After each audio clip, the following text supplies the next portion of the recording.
এটা কিরম ব্যবহার বাবা? এই নোংরা নিচে কেন ফেললে? আরে আপনি তো ঝাড় দিচ্ছেন, ওটাকে নিয়ে যান না। আরে আমার কাজ রাস্তা ঝাড় দেওয়া, নোংরা তোলা না। তাহলে কার কাজ এটা?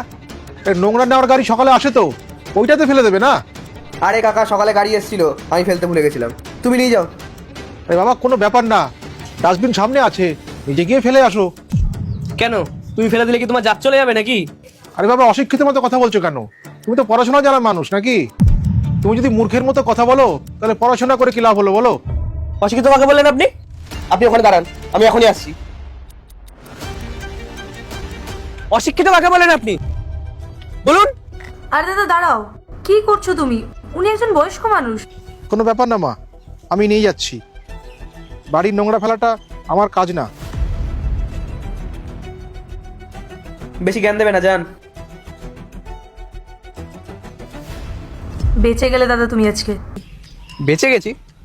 তুমি জানো উনি কে? ডিএম নাকি উনি? উনি ডিএম না, ওনার ছেলে ডিএম। ডিএম? আরে সত্যি বলছি, আমিও কিছুদিন আগেই জানতে পারলাম। সত্যি? হ্যাঁ সত্যি, তাও আবার আমাদের এরিয়ার ডিএম। আরে আঙ্কেল তো অনেক আগের থেকে এই কাজ করতেন, তাই তো এই কাজ ছাড়ছেন না। আর উনি এই কাজ করেই তো নিজের ছেলেকে ডিএম বানিয়েছেন। 1 মিনিট লাগবে ওনার কমপ্লেন করতে।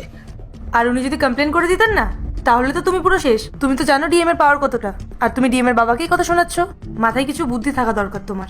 বোন, এবার আমি কি করব? খুব বড় ভুল করে ফেললাম তো আমি। তুমি একটু সামনে নাও না প্লিজ। এখন আমি কি করে সামলাবো? আমি ওই আঙ্কেলের থেকে ক্ষমা চেয়ে নেবো, তুমি একটু গিয়ে কথা বলো না প্লিজ। উনি মনে হচ্ছে আমার উপরে ভীষণ রেগে আছেন। চলো যাই কথা বলি।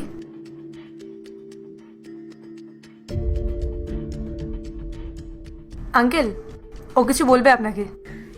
আঙ্কেল, আমাকে ক্ষমা করে দাও।